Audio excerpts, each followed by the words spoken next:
Assalamualaikum warahmatullahi wabarakatuh. Selamat pagi anak-anak. Sebelum mulai pelajaran, mari kita berdoa menurut keyakinan dan agama masing-masing. Berdoa mulai. Selesai. Baiklah anak-anak, kita mulai. Kita lanjutkan dengan bab 5 sub B. Permasalahan dan akibat yang muncul dalam keberagaman masyarakat Indonesia. Menurut Sujono Sukanto, masalah sosial adalah suatu ketidaksesuaian antara unsur-unsur kebudayaan atau masyarakat yang membahayakan kehidupan kelompok sosial. Masalah sosial muncul akibat terjadinya perbedaan yang mencolok antara nilai dalam masyarakat dengan realita yang ada.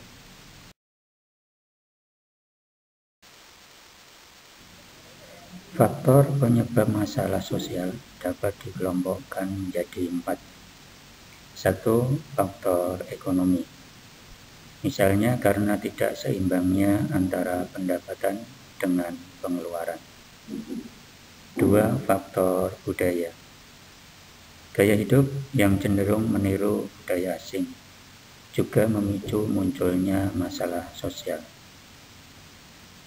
3. Faktor biologis seperti kurang gizi, penyakit menular, dan lain-lain. 4. Faktor psikologis. Masalah dari faktor ini dapat muncul jika psikologis suatu masyarakat sangat lemah.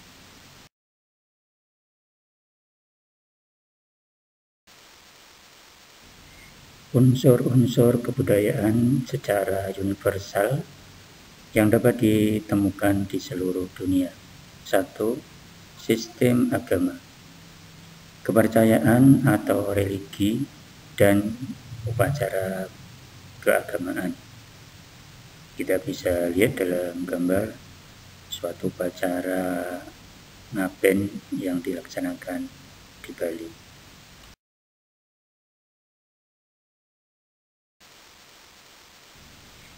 Keyakinan terhadap agama masing-masing harus tetap kuat dan diwujudkan dalam bentuk menjalankan ibadah. Baik ibadah dalam batas-batas menjalankan ritual keagamaan yang menyangkut hubungan manusia dengan Tuhannya, maupun ibadah yang meliputi segala perbuatan baik yang dilakukan semata-mata untuk memperoleh keridhaan Tuhan Yang Maha Esa dalam kehidupan masyarakat, berbangsa, dan bernegara. 2. Sistem masyarakat dan organisasi kemasyarakatan. Masyarakat atau sosiete diartikan sebagai sekelompok orang yang membentuk sebuah sistem semi tertutup di mana sebagian besar interaksinya adalah antara individu-individu yang berada dalam kelompok tersebut. Secara umum, masyarakat merupakan sekumpulan individu yang hidup bersama dalam suatu tempat atau wilayah. Dalam gambar bisa kita lihat salah satu kebebasan berserikat dalam berorganisasi di dalam suatu masyarakat. Ini ada menyuarakan pendapat para mahasiswa sepertinya.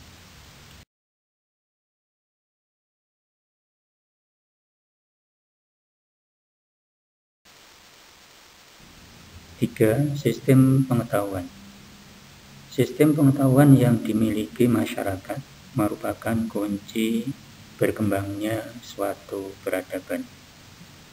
Semakin mudah manusia menguasai alam dan semakin canggih manusia memanfaatkan alam, sehingga semakin tinggi peradaban manusia.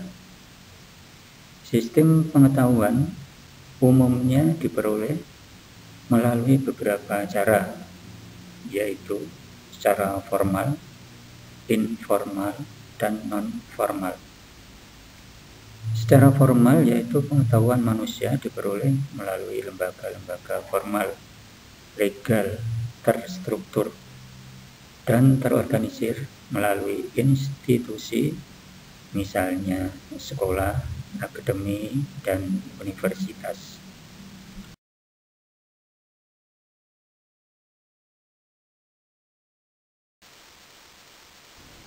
Empat, bahasa. Bahasa merupakan alat penyampai pesan, baik lisan, tulisan, maupun lambang-lambang tertentu. Bahasa merupakan suatu sistem bunyi dan jika digabungkan melalui aturan tertentu dapat menimbulkan arti yang dapat ditangkap oleh semua orang yang bicara dengan bahasa itu. Di samping itu, penggunaan bahasa dalam pergaulan saat ini seringkali menggunakan bahasa prokem atau bahasa gaul.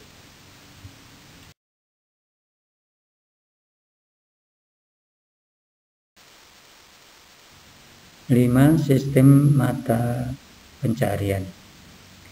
Sistem mata pencarian disebut juga sistem ekonomi yang terbagi atas beberapa bentuk, yaitu A. Berburu dan meramu, menangkap ikan, bercocok tanam di ladang, bercocok tanam menetap, peternakan, perdagangan, dan bidang jasa.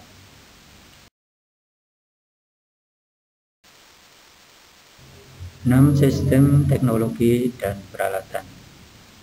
Kemajuan teknologi berasal dari pengembangan unsur sistem pengetahuan masyarakat yang terdiri atas alat-alat produktif, alat-alat distribusi, transportasi, dan komunikasi. C. Wadah atau tempat-tempat untuk menaruh barang-barang kebutuhan. D. Makan dan minuman. E. Pakaian dan perhiasan. F. Tempat berlindung dan perumahan. G. Senjata.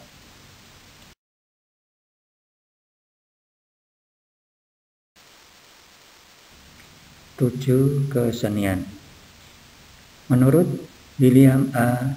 Raviland, seni merupakan keseluruhan sistem yang melibatkan proses penggunaan imajinasi manusia secara kreatif dalam bentuk kelompok masyarakat dengan kebudayaan tertentu.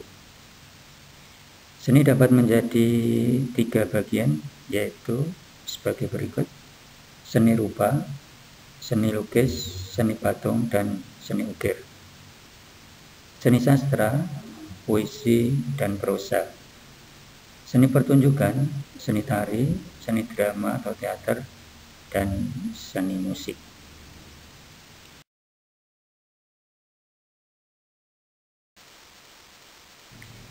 Menurut Raviland, fungsi seni secara umum adalah A. Sebagai hiburan bagi masyarakat, B. Untuk menentukan norma perilaku yang teratur, C. Menambah solidaritas masyarakat, D. Sebagai simbol komunikasi budaya dengan masyarakat lain.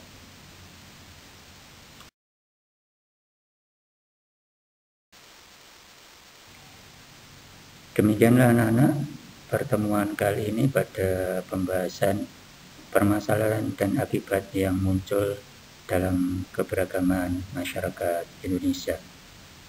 Sampai ketemu lagi dan jangan lupa senantiasa belajar. Semangat, semoga kalian sukses. Jika belum klik subscribe, kalian bisa mengkliknya supaya bisa mengikuti materi-materi selanjutnya. Sampai jumpa. Assalamualaikum warahmatullahi wabarakatuh.